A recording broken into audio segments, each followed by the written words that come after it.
प्रथम वंशावली अध्याय 10। एथिमध्यरे पलेस्टिया माने इस्राएल विरुद्ध युद्ध कले। पुणी इस्राएल लोक माने पलेस्टिया मानक सम्मुखରୁ पळाई गिलबोय पर्वतरे हत होई पड़िले। आ पलेस्टिया माने साउलो ओ तांको पुत्र मानक पछे पछे लागी गोड़ाइले ओ पलेस्टिया माने साउलंकर पुत्र जोनाथन को ओ अबिनादब को ओ मल्कीसूय को बध कले। एही रूपे साउलंक संगे भारी युद्ध हैला ओ धनुर्धर माने तांकु धरिले। आउ धनुर्धर मानक सकाशु से त्रासयुक्त हेले। तहिरे साउल आपणा अस्त्रवाहक को कहिले, तुम्भ खड्ग बाहर करी तहिरे मते भूसी पकाओ, केजाणी एही असुनत माने आसी मते कौतुक करिवे। मात्र तांकर अस्त्रवाहक अतिशय भीत हेबारु सम्मत हेला नाही। एहेतु साउल खड्ग नै आपे तहि उपरे पड़िले।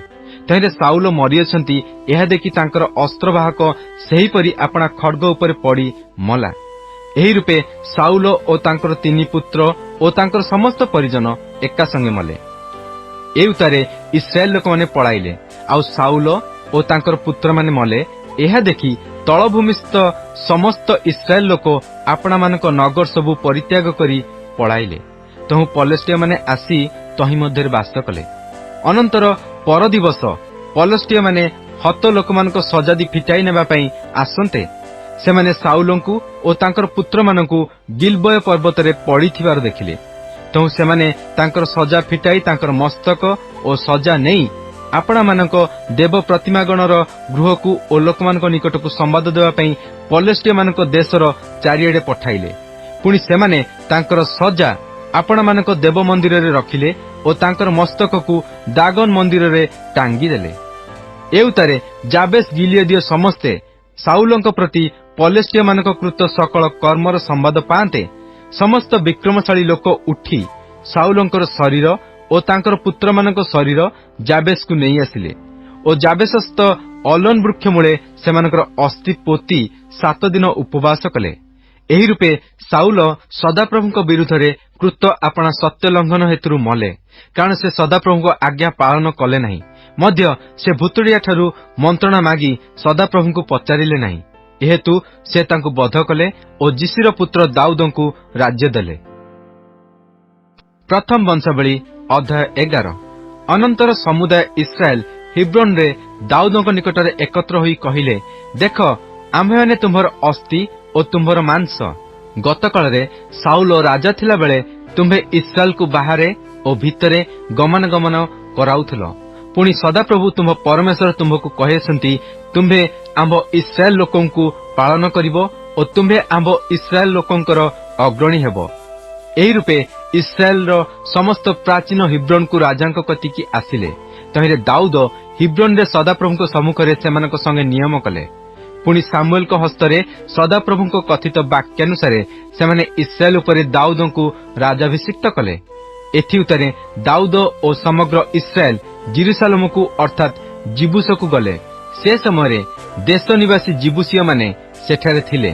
तहिरे जिबुस निवासी माने दाऊद को कहिले, तुम्हे ए स्थान को आसी पारिबो नाही। तथापि दाऊद सियोन रो दृढ़ गढ़ हस्तगत कले, ताहा दाऊद नगर हेला। आउ दाऊद कहिले, जे केही प्रथमे जिबुसीय मानको आघात करिवो से प्रधान ओ सेनापति हेबो। तहिरे सरुयार पुत्र जोयाब प्रथमे गला ओ प्रधान करागला। पुणी दाऊद सेही दृढ़ गढ़ बास कले। एहेतु लोकमाने ताकु दाऊद नगर नाम देले। आउ दाऊद चतुर्दिगरे अर्थात मिलो ठारू चतुर्दिगरे नगर निर्माण कले। पुणी जोयाब नगर अवशिष्ट स्थान पुनर्निर्माण कले। तहु दाऊद आहुरी आहुरी महान हेले, कारण सैन्याधिपति सदाप्रभु तांकर सहाय थिले। इस्राएल विषय रे सदाप्रभुको वाक्यानुसारे दाऊदंकु राजा करिया पई समग्र इस्राएल सहित जो माने तांको राज्य रे तांको संगे आपणा मानकु बलवान देखाइथिले, दाऊदंकर सेही वीर मानक मध्यरे एमाने प्रधान।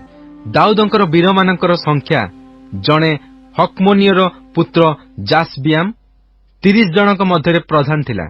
से 300 लोक उपरे आपणा वर्षा चलाई एका बेले सेमानकु बध करथिला। पुणी ताहा उतारे अहोहिय दोदोएर पुत्र इलियासर से 3 वीरंक मध्यरे प्रधान थिला। से पसदमीम रे दाऊदंक संगरे थिला। सेठारे पलेस्टिया माने युद्धार्थे एकत्र होइथिले। सेठारे जबपूर्ण खंडे भूमि थिला। आउ लोक माने पलेस्टिया मानक सम्मुखरु पळाउथिले। ଏଥିରେ ସେମାନେ ସେହି ଭୂମିଖଣ୍ଡ ମଧ୍ୟରେ ଠିଆ ହୋଇ ତାହା ରକ୍ଷା କଲେ ଓ ପଲେଷ୍ଟିୟମାନଙ୍କୁ ବଧ କଲେ। ପୁଣି ସଦାପ୍ରଭୁ ମହାଜୟ ଦ୍ୱାରା ସେମାନଙ୍କୁ ଉଦ୍ଧାର କଲେ। ଆଉ 30 ଜଣ ପ୍ରଧାନଙ୍କ ମଧ୍ୟରୁ 3 ଜଣ ଶୈଳକୁ ଅର୍ଥାତ୍ ଅଦୁଲମ ଗୁମ୍ଫାକୁ ଦାଉଦଙ୍କ କତିକି ଗଲେ। ସେତେବେଳେ ପଲେଷ୍ଟିୟ ସୈନ୍ୟ ରଫାଇମ୍ ଉପତ୍ୟକାରେ ଛାଉଣି ସ୍ଥାପନ କରିଥିଲେ। ପୁଣି ସେ ସମୟରେ ଦାଉଦ ଦୁର୍ଗମ ସ୍ଥାନରେ ଥିଲେ ଓ ପଲେଷ୍ଟିୟମାନଙ୍କର ପ୍ରହରୀ ସୈନ୍ୟ ଦଳ ବୈଥଲହମରେ ଥିଲେ। ଏଥିରେ ଦାଉଦ ତୃଷାର୍ତ୍ତ ହୋଇ କହିଲେ, କେହି ବୈଥଲହମ ନଗର ଦ୍ୱାର ନିକଟସ୍ଥ କୂପ ଜଳ ପାନ କରିବାକୁ ମୋତେ ଦିଅନ୍ତା କି? ତହିଁରେ ସେହି 3 ବୀର ପଲେଷ୍ଟିୟମାନଙ୍କ ସୈନ୍ୟ ମଧ୍ୟ ଦେଇ ପଶିଯାଇ ବୈଥଲହମ ନଗର ଦ୍ୱାର ନିକଟସ୍ଥ କୂପରୁ ଜଳ କାଢି ଦାଉଦଙ୍କ ନିକଟକୁ ତାହା ଆଣିଲେ। ମାତ୍ର ଦାଉଦ ତହିଁରୁ ପାନ କରିବାକୁ ସମ୍ମତ ନୋହି ସଦାପ୍ରଭୁଙ୍କ ଉଦ୍ଦେଶ୍ୟରେ ତାହା ଢାଳିଦେଲେ ଆଉ କହିଲେ, ମୋ ପରମେଶ୍ୱର ଏପରି କର୍ମ କରିବାକୁ ମୋତେ ନ ଦେଉନ୍ତୁ। ପ୍ରାଣପଣରେ ଗମନକାରୀ ଏହି ମନୁଷ୍ୟମାନଙ୍କ ରକ୍ତ କି ମୁଁ ପାନ କରିବି? କାରଣ ଏମାନେ ପ୍ରାଣପଣରେ ତାହା ଆଣିଅଛନ୍ତି, ଏଣୁ ସେ ତାହା ପାନ କରିବାକୁ ସମ୍ମତ ହେଲେ ନାହିଁ। ଏହି ସକଳ କର୍ମ ସେହି 3 ବୀର କରିଥିଲେ। ସେହି 3 ଜଣଙ୍କ ମଧ୍ୟରେ ଯୋଆବର ଭ୍ରାତା ଅବିଷୟ ପ୍ରଧାନ ଥିଲା, କାରଣ ସେ 300 ଲୋକ ବିରୁଦ୍ଧରେ ଆପଣା ବର୍ଚ୍ଛା ଉଠାଇ ସେମାନଙ୍କୁ ବଧ କରିଥିଲା। ଏଣୁ ସେ ଏହି 3ଙ୍କ ମଧ୍ୟରେ ନାମ ପାଇଲା। ଏହି 3ଙ୍କ ମଧ୍ୟରେ ସେ 2 ଜଣଙ୍କ ଅପେକ୍ଷା ଅଧିକ ମର୍ଯ୍ୟାଦାପନ୍ନ ଥିଲା ଓ ସେମାନଙ୍କର ସେନାପତି ହେଲା।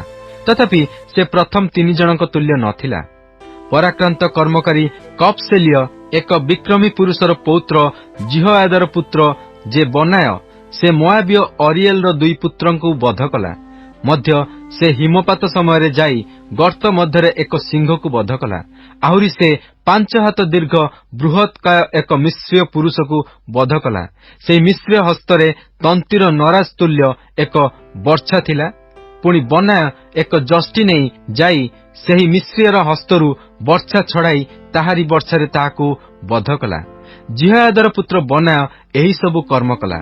ଏଣୁ ସେ ଏହି 3 ବୀରଙ୍କ ମଧ୍ୟରେ ନାମ ପାଇଲା। ଦେଖ, ସେ 30 ଜଣଙ୍କ ଅପେକ୍ଷା ଅଧିକ ମର୍ଯ୍ୟାଦାପନ୍ନ ଥିଲା। ତଥାପି ସେ ପ୍ରଥମ 3 ଜଣଙ୍କ ତୁଲ୍ୟ ନଥିଲା। ଆଉ ଦାଉଦ ତାହାକୁ ଆପଣା ପ୍ରହରୀ ଦଳ ଉପରେ ନିଯୁକ୍ତ କଲେ।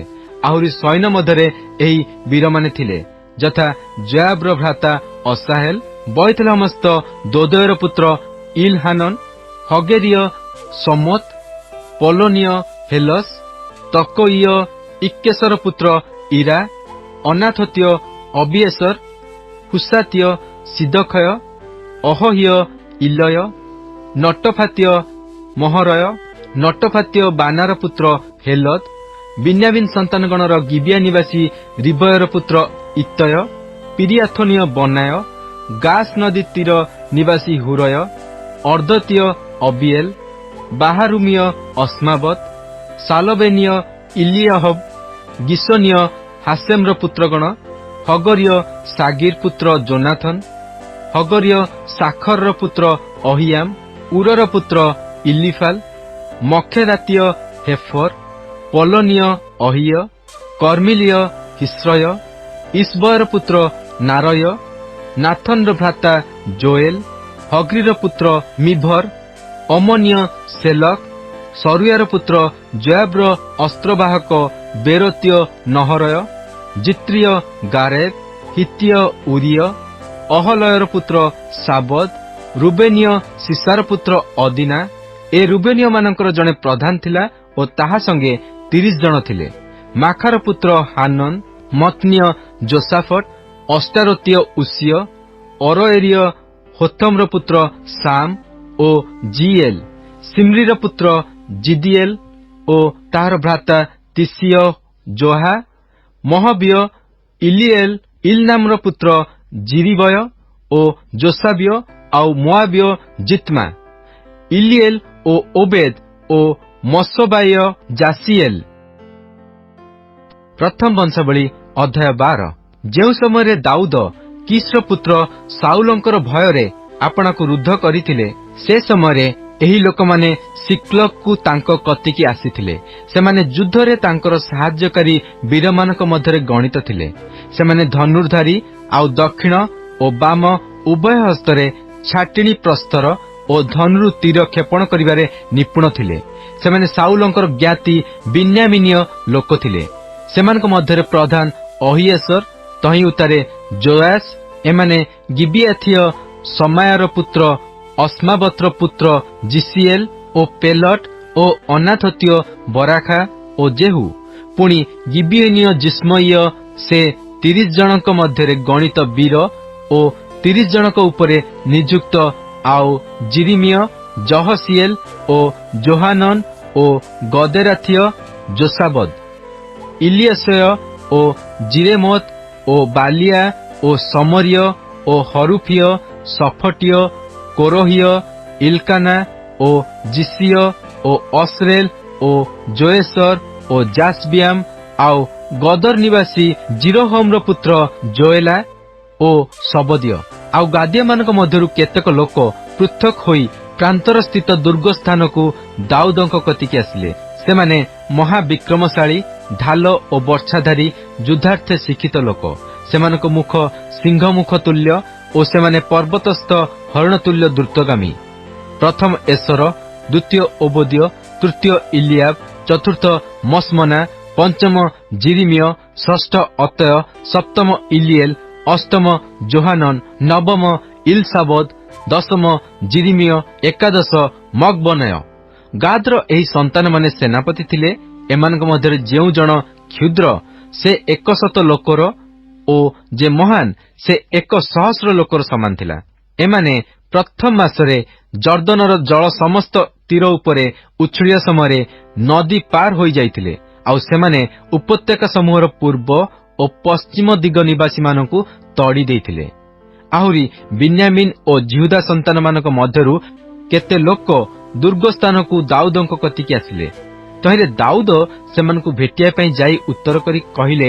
जेबे तुमे माने निर्विरोध भावरे मोहर सहाय्य करिया पई मो कतिकी आसीथाओ तेबे मोहर अंतकरण तुम मानकठारे संयुक्त हेबो मात्र मो हस्तरे कौनसी दौरात्म्य नथिले जेबे तुमे मो शत्रु मानक हस्तरे मते समर्पण करियाको आसीथाओ तेबे आम्भମାନଙ୍କ पितृगणर परमेश्वर ताहा देखंतु ओ अनुजोग करंतु सेतबेले 30 जनक मध्यरे प्रधान अमाशय उपरे आत्मा अधिष्ठान करन्ते से कहिला हे दाऊद आम्भेने तुम्भर हे जिसुर पुत्र आम्भेने तुम्भर पक्ष तुम्भर मंगल हेउ ओ तुम्भ सहाय्यकारी मानकर मंगल हेउ कारण तुम्भ परमेश्वर तुम्भर सहाय्य करंती तहु दाऊद सेमानकु ग्रहण करी सेना दल उपरे सेमानकु सेनापति कले दाऊद पलिस्टिया मानक सहित साउलंकर प्रतिकूल युद्ध करियाको आसिया बेले मनसिया मानकर केतक लोक मध्य दाऊदंकर पक्ष हेले मात्र सेमानक देई सेमानकर सहाय्य नहिला कारण पलिस्टिया मानक अधिपति माने मंत्रणा करी तांको विदाय देई कहिले से आपणा प्रभु साउलंकर पक्ष होई आम्भमानक मस्तक को संकट रे पकाइबो दाऊद सिक्लक को जिया बेले मनसी संबंधी अदनह ओ जोसाबद ओ जिदिएल ओ मिखाएल ओ जोसाबद ओ इलिहु ओ सिलथय एही मनसी वंशीय सहस्रपति माने तांकर पक्ष हेले आउ सेमाने लुटकारी दल प्रतिकूल रे दाऊदंकर सहाय्य कले कारण से समस्ते महाविक्रमशाली पुरुष ओ सेनापति थिले दिनक दिन लोक माने दाऊदंकु सहाय्य करक आसिले तहिरे परमेश्वरक सैन्य तुल्य महासैन्य हेला सदाप्रभुक वाक्यानुसार साउलंकर राज्य दाऊदंकु समर्पण करिया पई युद्धार्थे ससज जे लोक माने हिब्रोन को दाऊदंक कतिकी आसीथिले सेमानकर संख्या एही जिहुदा संतानगण मध्यरु ढाल ओ वर्षाधारी युद्धार्थे ससज 6800 जन सिमियन संतानगण मध्यरु युद्धार्थे महाविक्रमशाली 7100 जन लेबी संतानगण मध्यरु 4600 जन पुणी जिहोआदा हारण वंशर अध्यक्ष थिला ताहा संगे 3700 लोक थिले आउ सादक एक विक्रमशाली युवा लोक थिला ओ ताहार पितृवंशर 22 जन सेनापति थिले साउलंकर ज्ञाति बिन्यामिन संतानगण मध्यरु 3000 लोक कारण से समय पर्यंत सेमानकर अधिकांश लोक साउलंक वंशर बसता स्वीकार कले इफ्रेम संतानगण मध्यरु 20800 लोक एमाने महाविक्रमशाली ओ आपणा आपणा पितृवंशरे विख्यात लोक थिले पुणी मनसीर अर्धवंशरु 18000 लोक एमाने दाऊदंकु राजा करिवा लागि आसीबाकू नामरे निर्दिष्ट होइतिले आउ इस्साखर संतानगण मध्यरु 200 प्रधान लोक एमाने कालज्ञ इस्राएल रो की कर्तव्य ताहा जानिले आउ सेमानक भ्राता समस्ते ସେମାନଙ୍କ ଆଜ୍ଞାବହ ଥିଲେ। ସବୁଲୁନ୍ ମଧ୍ୟରୁ ସୈନ୍ୟ ଦଳରେ ଗମନଯୋଗ୍ୟ ଓ ସର୍ବପ୍ରକାର ଯୁଦ୍ଧାସ୍ତ୍ର ନେଇ ଯୁଦ୍ଧ ସଜାଇବାକୁ ସମର୍ଥ 50,000 ଲୋକ ଥିଲେ। ସେମାନେ ଯୁଦ୍ଧ ସଜାଇ ପାରିଲେ ଓ 2 ମନା ନଥିଲେ। ପୁଣି ନପ୍ତାଲି ମଧ୍ୟରୁ 1,000 ସେନାପତି ଓ ସେମାନଙ୍କ ସଙ୍ଗେ ଢାଲ ଓ ବର୍ଷାଧାରୀ 37,000 ଲୋକ ଥିଲେ। ଆଉ ଦାନୀୟମାନଙ୍କ ମଧ୍ୟରୁ ଯୁଦ୍ଧ ସଜାଇବାକୁ ସମର୍ଥ 28,600 ଲୋକ ଥିଲେ। ଆସେର ମଧ୍ୟରୁ ସୈନ୍ୟ ଦଳରେ ଗମନଯୋଗ୍ୟ ଯୁଦ୍ଧ ସଜାଇବାକୁ ସମର୍ଥ 40,000 ଲୋକ। ଆଉ ଜର୍ଦ୍ଦନର ଅନ୍ୟ ପାରିସ୍ଥିତ ରୁବେନୀୟ ଓ ଗାଦୀୟ ଓ ମନସୀର ଅର୍ଦ୍ଧବଂଶ ମଧ୍ୟରୁ ଯୁଦ୍ଧାର୍ଥେ ସର୍ବପ୍ରକାର ଅସ୍ତ୍ରଧାରୀ 1,20,000 ଲୋକ। ଯୁଦ୍ଧ ସଜାଇବାକୁ ସମର୍ଥ ଏହି ସକଳ ଯୋଦ୍ଧା ସମ୍ପୂର୍ଣ୍ଣ ଅନ୍ତଃକରଣ ସହିତ ଦାଉଦଙ୍କୁ ସମଗ୍ର ଇସ୍ରାଏଲ ଉପରେ ରାଜା କରିବା ପାଇଁ ହିବ୍ରୋନକୁ ଆସିଲେ। ମଧ୍ୟ ଇସ୍ରାଏଲର ଅବଶିଷ୍ଟ ସମସ୍ତେ ଦାଉଦଙ୍କୁ ରାଜା କରିବା ପାଇଁ ଏକଚିତ ହେଲେ। ଆଉ ସେମାନେ ଦାଉଦଙ୍କ ସଙ୍ଗେ 3 ଦିନ ଭୋଜନପାନ କରି ସେଠାରେ ରହିଲେ, କାରଣ ସେମାନଙ୍କ ଭ୍ରାତୃଗଣ ସେମାନଙ୍କ ନିମନ୍ତେ ଆୟୋଜନ କରିଥିଲେ। ଆହୁରି ଇସାଖର ଓ ସବୁଲୁନ୍ ଓ ନପ୍ତାଲି ପର୍ଯ୍ୟନ୍ତ ସେମାନଙ୍କ ନିକଟବର୍ତ୍ତୀ ଲୋକମାନେ ଗର୍ଦ୍ଧବ ଓ ଉଷ୍ଟ୍ର ଓ ଖଚର ଓ ବଳଦ ପୃଷ୍ଠରେ ଖାଦ୍ୟଦ୍ରବ୍ୟ ଅର୍ଥାତ୍ ସୁଜିର ଦ୍ରବ୍ୟ, ଡିମ୍ବୁରି ଚକ୍ତି ଓ ଦ୍ରାକ୍ଷା ପେଣ୍ଡା ଓ ଦ୍ରାକ୍ଷା ରସ ଓ ତୈଳ ଆଣିଲେ। ଆହୁରି ବଳଦ ଓ ମେଷ ବହୁଳ ରୂପେ ଆଣିଲେ, କାରଣ ଇସ୍ରାଏଲ ମଧ୍ୟରେ ଆନନ୍ଦ ହେଲା। ପ୍ରଥମ ବଂଶାବଳୀ ଅଧ୍ୟାୟ 13। ଏଥିଉତ୍ତାରେ ଦାଉଦ ସହସ୍ରପତିମାନଙ୍କର, ଶତପତିମାନଙ୍କର ଓ ସମସ୍ତ ଅଧ୍ୟକ୍ଷଙ୍କ ସହିତ ମନ୍ତ୍ରଣା କଲେ।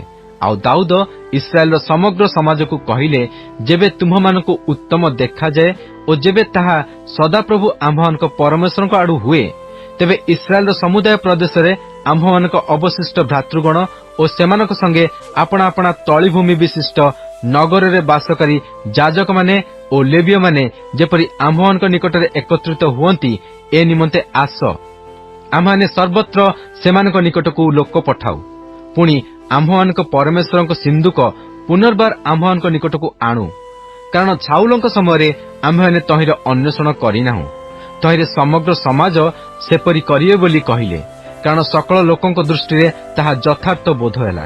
ତହୁଁ କିରିୟତ୍ ଜିଆରିମ୍ରୁ ପରମେଶ୍ୱରଙ୍କ ସିନ୍ଦୁକ ଆଣିବା ନିମନ୍ତେ ଦାଉଦ ମିଶରର ସିଓର ନଦୀଠାରୁ ହମାତ୍ର ପ୍ରବେଶ ସ୍ଥାନ ପର୍ଯ୍ୟନ୍ତ ସମଗ୍ର ଇସ୍ରାଏଲକୁ ଏକତ୍ର କଲେ।